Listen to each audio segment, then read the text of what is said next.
So the next thing we'll be discussing how CPU scheduling is done and what are the two important categories of scheduling. So basically we have discussed about short-term scheduler. So short-term scheduler is the one which decides like which process should be given the CPU access, which process should be allocated with the processor. So that decision will be made by the short-term scheduler. So basically short-term scheduler is a queue. Basically short-term scheduler is a queue. So it contains list of process and these process will be assigned to the processor in some order. So, so maybe it may contain n number of process P1, P2, P3, P4, so on and so forth. Like that, it can have any number of process. Okay, and and short-term scheduler is the one which decides who should be given processor next. Okay, so this queue can be of different type. Okay, it is not that this queue will be always a FIFO queue. FIFO in the sense first in first out. So it doesn't mean that always the process, always the job or the process uh, which is in the end of the queue, or which is in the front end of the queue. So this is the front end of the queue. Okay, and this is the rear end of the queue. Okay, so this is the rear end. So it is not that always the process which is in the front end of the queue will get the processor. No, it can be of different. The queue need not be of only FIFO style. It can be of different other style also. Maybe it may be a priority queue. Okay, it may be. It is not that it should be only a FIFO queue. It may be a priority queue. In a priority queue, the process with the highest priority will get will get the processor first. Okay, maybe this process may have a priority of 2. Okay, this may have 3, whereas this may have 8. Process 3 P3 has a priority of 8, and this may have 7. So in this case, process 8 may get the processor first. Okay, so that's the point here. The queue need not be a FIFO queue. It can be of some other type also, right? Okay, and then we'll be discussing when a process will when the CPU will context switch. Okay, so we are discussing CPU scheduling. So when a CPU will context switch, so CPU will perform context switch under 4 conditions. The first condition is CPU will perform context switch under 4 situations. The first situation is if the process is moving from running state to waiting state. If any process is moving from running state to waiting state, that it is running, it is now moving to a waiting state because of an IO operation. Okay, so now the context switch will happen. So this is the first case. That is, the process is moving from running to waiting state. During that time, context switch will take place. Okay, because now the CPU should bring in new process. And the second situation is when a process is moving from running state to ready state. When a process is moving from running state to ready state, because every process has a time slice. Okay, a process will have a time slice when the CPU is executing. For each process, it will give a time slice. Process 1 will execute for 5 milliseconds, 2 will execute for 6 milliseconds, like that. So once that time slice is over, the running process will be moved into ready queue. Okay, and some other process will be brought into the, some other process will be allocated to the processor. So during that time also context switch happens. That is when a process moves from running state to ready state. Okay. The third situation is when a process moves from waiting state to ready state. When a process moves from waiting state to ready state. Okay. So in the third case also context switch may happen when a process is moving from waiting state to ready state. Okay. And the fourth state is situation is when a process terminates. The process is currently executing, but it suddenly terminates. It is completed. Then the processor is idle, so it has to take a new process. So during these 4 situations, context switch will happen. Okay. when a process moves from ready to, when a process moves from running to waiting state, and when a process moves from running to ready state, and when a process moves from waiting to ready state, and when a process terminates. So during these situations, context switch will takes place. Okay, and there are two types of scheduling algorithms we'll be discussing. Many scheduling algorithms we'll be discussing, but broadly these scheduling algorithms can be classified into two categories.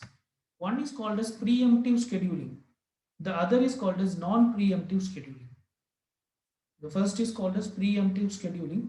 The other one is called as non-preemptive scheduling. Okay. So what is meant by preemptive scheduling? So preemptive means once the processor is allocated to the process, if the operating system wants to take away the processor CPU from that process, it can take away. So that is called as, that is the meaning of preemptive. Preemptive means after allocating CPU to a particular process, if the operating system wants to take away the CPU later, it can take away. Okay. So so so so in a preemptive scheduling, if a process is allocated to a particular CPU, and later after some time CPU, if the operating system feels that now I want to take the processor out of that process and I want to give the CPU to some other process, then the operating system is free to do that. Okay, so such scheduling is called as preemptive scheduling. Whereas in a non-preemptive scheduling, once the process is allocated to the CPU, once the process is allocated to the CPU, say a particular process P1, it is allocated to the CPU, then the CPU cannot be taken away from this process. Then the CPU cannot be taken away from this process until the process either terminates. How long it cannot be taken away? In the sense, until the process either terminates or it went to an IO wait, or it went to an IO wait state, because it want to perform an IO operation. So it went to an IO wait operation. Okay. Until then, the CPU cannot be taken away. So such type of scheduling algorithms are called as non-preemptive scheduling. Okay. I guess you understand. So there are two types of scheduling algorithms available. One is called as preemptive scheduling, the other one is called as non-preemptive scheduling. With preemptive scheduling, once the CPU is allocated to a particular process, the operating system can take away the CPU from the process at any time. Whereas in non-preemptive scheduling, after allocating the CPU to a particular process, the CPU cannot be taken away until the particular process either terminates or it get into an IO wait state. Okay. So here, you can say that case 1 and case 4 are non-preemptive scheduling. Okay. So that is the processor CPU is switching from, the context switch is happening only when the process is moving from running to wait state. Okay, that is the context switch can happen only in these two situations. That is, the process is moving either from running state to IO wait state, or the process itself terminates. So these two are examples of non-preemptive scheduling. These two are examples of non-preemptive scheduling. Okay. So this number one, the point 1 and point 4, these are the cases of non-preemptive scheduling. Okay. So this is what preemptive and non-preemptive means. So all other cases of scheduling is preemptive. Okay. But if you take in today's situation, most of the operating system, it uses preemptive scheduling. The original version of Windows 3.1, it uses non-preemptive scheduling. But after that, from Windows 95 onwards, it is using, Windows operating system is using preemptive scheduling. So as of the current scenario, if you take any typical operating system, it follows preemptive scheduling. But there are certain issues with preemptive scheduling. So basically, what is preemptive scheduling? Preemptive scheduling means once the process is allocated to the CPU cannot be taken away by the operating system until and otherwise the process get into a wait state or it terminates. Okay. So whereas in a preemptive scheduling, the operating system can take away the CPU at any time from the process. Okay, but there are certain issues in that. Let us try to understand what are the issues. The first issue is with the issue of shared data. The first issue is with the issue of shared data. So this problem is called as race condition. This problem is called as race condition. So what do you mean by race condition? So what is meant by race condition? So race condition means, so the first problem is with the shared data. So this can also be called as race condition. So how we define race condition? Race condition in the sense, assume that currently in the ready queue, there is only one process P2 is waiting. P2 is waiting in the ready queue, and CPU is allocated to a particular process called as P1. Okay, CPU is currently executing a particular process, and that process is called as P1. Okay, that process is called as P1. And let us say that P1 and P2 are using a shared memory. That is, P1 can also access this, and P2 can also access this shared memory when it got the CPU. Currently, it is not accessing because currently it is in the uh, uh, ready queue. Okay, it is in the ready queue waiting for the CPU. And this shared memory this shared content is shared by both P1 and P2. Okay. Now it is a preemptive scheduling. Preemptive scheduling means operating system can take the CPU away from the process at any time. So let us assume there is a variable X, and let us assume that this particular process is currently updating this X. It is updating this X, and the updation is not completed. It is in the process of updating the X. And by the time operating system preempts, okay, preempts means what? It takes away the CPU from the process P1. It takes away the CPU from the process P1. So this write operation is incomplete. Whatever P1 is performing the write operation, now the CPU was taken away. So, and it has not completed that particular task. So this is an incomplete and inconsistent task. So this becomes an incomplete and a inconsistent task. Okay. So later assume that the processor was given to P2. The processor was taken away from P1 and it is now given to P2, and P1 is in the waiting state. Now P2 is accessing this shared memory and it tries to read the X, and it finds that the value of X is inconsistent. The value of X is inconsistent. That is, it is not in the correct format, or it is corrupted. Okay. So this issue is called as race condition.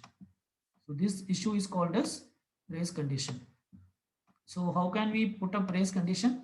So race condition in the sense, if two processes were using a shared resource, and if one of the process is currently writing into the shared resource, and during that time, if context switch happens, and if the write is incomplete, and when the other process comes and checks that particular shared memory, it will find the data to be inconsistent. So this situation is called as race condition.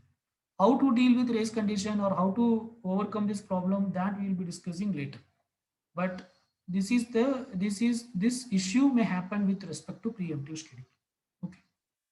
Similarly, there is another problem with preemptive scheduling is, so we know that there are two types of process. One is user process, the other one is kernel process.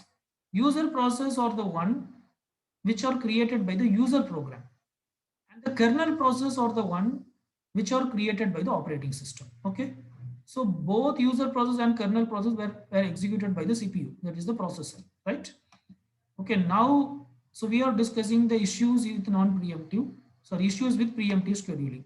Now let us assume that CPU is currently executing some kernel process.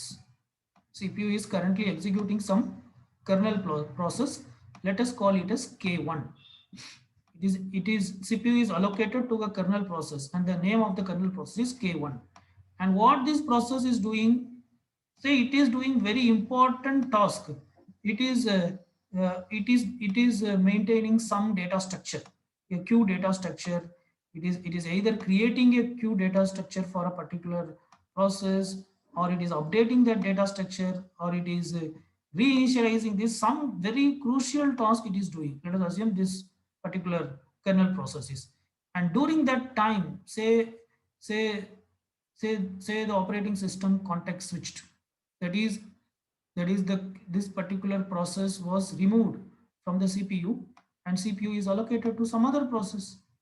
Now what happens again? This particular crucial operating system task, crucial kernel task is not completed, and this may lead to some chaos. So this may lead to some chaos. Okay, so because okay, this may lead to some chaos. So this problem also may occur because of preemptive scheduling. Okay, so the problem is when there are two types of process. One is a user process, the other one is a kernel process. If kernel process is doing some important task, and during that time, if the operating system preempts the CPU from that process, then it may lead to a lot of chaos. Okay, so to avoid that, most of the operating systems, what they do in the sense, if if the data structures, if the kernel data structures are inconsistent during an context switch, then during that time they will not perform the context switch. They will wait for that particular system call to complete, and to ensure that the kernel data structure is consistent, and then they will go for context switch. Okay, so this is the second problem with the preemptive scheduling. And the third problem is what happens when an interrupt occurs. Okay, so if the operating system is doing some crucial activity, and during that time there is an interrupt. Okay, say say again, okay, say one of the operating system process is running by the CPU, and it is performing a very important task which is related to an operating system. Okay, so CPU is performing some process. Say let us assume it is a uh, even you can assume it as a kernel process. Let us assume it is a kernel process, not a user process. Okay, so this kernel process, what it is doing, it is performing uh, some crucial task related to the operating system, some crucial task for the operating system it is doing. Okay, and let us assume during that time there is an interrupt. So whenever there is an interrupt, what the CPU should do? CPU should stop it and process the interrupt. But here this is a crucial task, and you cannot uh, stop it. Okay, so this will also may create problem.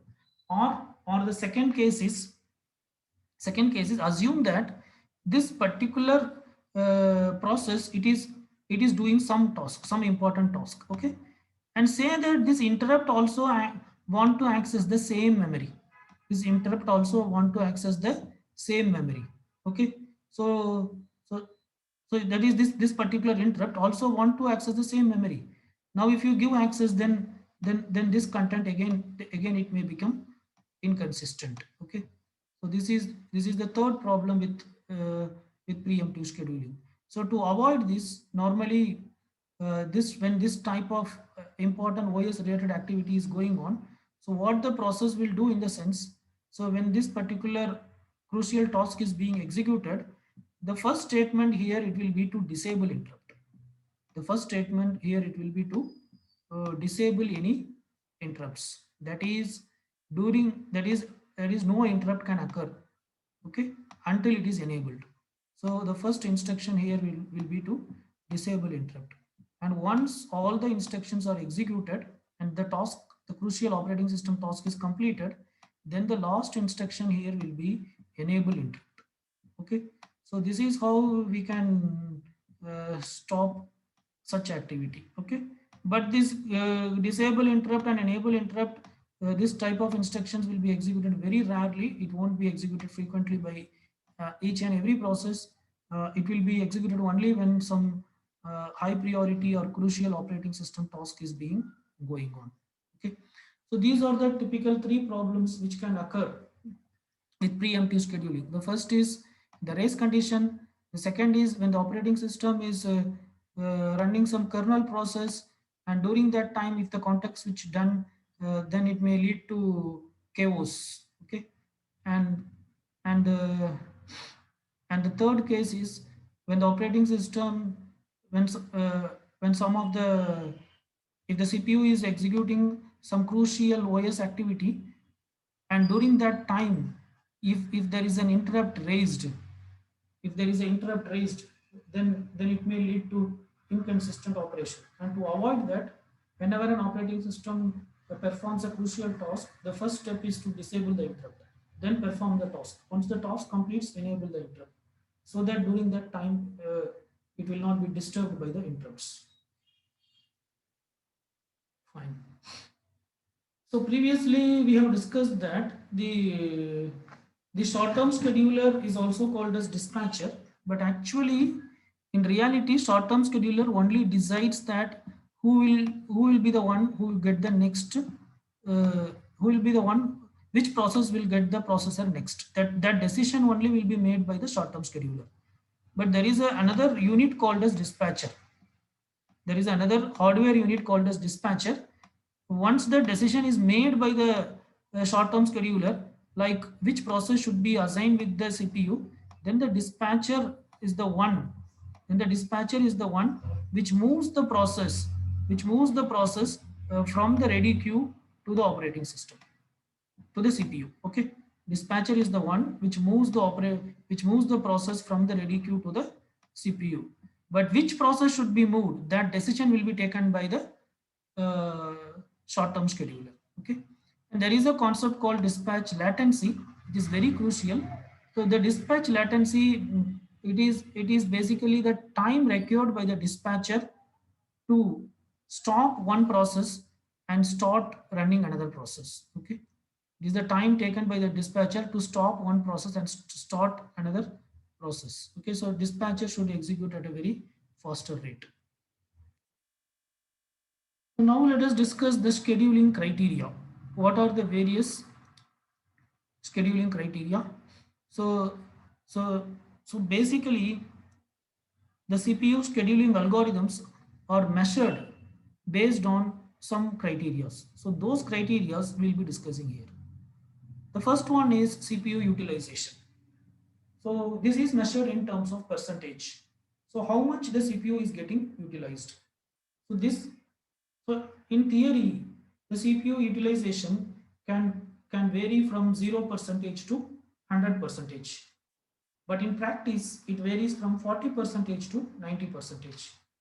When the system is lightly loaded, it will be around 40%. And when the system is heavily loaded with many processes, it will be around 90%. Okay, this is CPU utilization. It's one of the criteria to measure the performance of the scheduling algorithm. The second is throughput. So throughput, basically it defines the throughput is defined as the amount of work done per unit time. Amount of work done per unit time. So here it is defined as the number of processes completed per unit time. So under CPU scheduling, throughput is defined as the number of processes completed per unit time. So if it is a longer process, it may be like number of processes completed per hour. If it is a small processes, then it may be like number of processes completed per second. Okay, so that is the throughput. The third is turnaround time. So turnaround time is the time duration.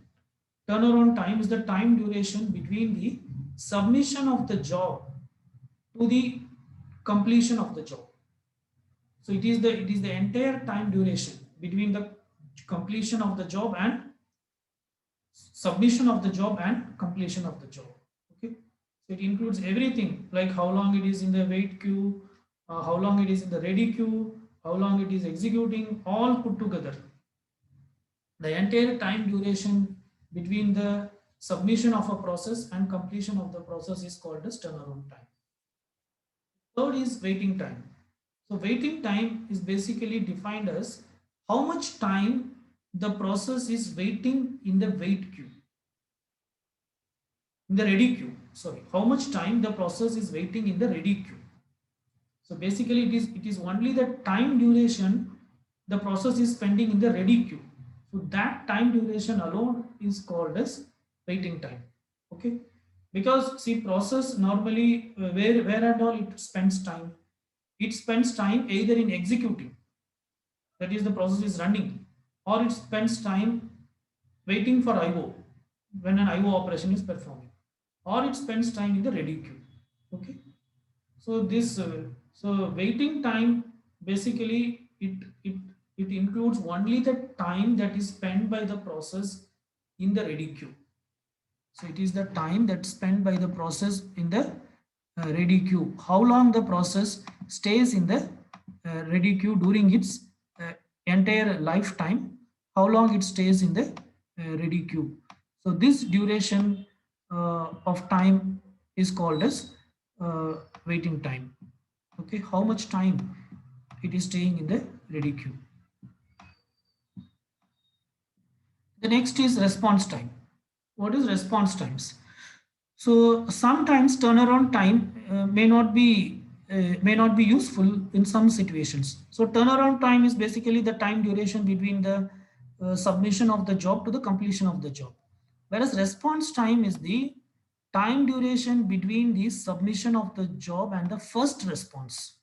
Submission of the job and the first response from the particular job or process. Okay, say a particular process is you are submitting at time t for execution. Okay, submitting at time t naught, at t naught you are submitting. Okay, say it completes at time t20, it completes at time t20, but it gives the first response at time t4. Okay, at time t4, then the time duration between t0 and t4, so that is what is called as response time. Okay, the time duration between the job or process submission and the first response, that is called as response time. First response means it may ask something, enter your name or enter your age, or some form may pop up, so that you will understand that okay, the job is started executing, but it is not completed, it completes at t20. Okay, so this duration is called as response time. Whereas the entire time duration from t0 to completion time, so this is called as turnaround time. So these are the various criteria by which we measure the performance of the scheduling algorithms. And the objective here is to maximize the CPU utilization, to maximize the throughput, and to minimize the turnaround time, to minimize the waiting time, and to minimize the response time. Okay, so this is the introduction to CPU scheduling. And in the next class, we'll discuss various scheduling algorithms. Okay, we can stop here.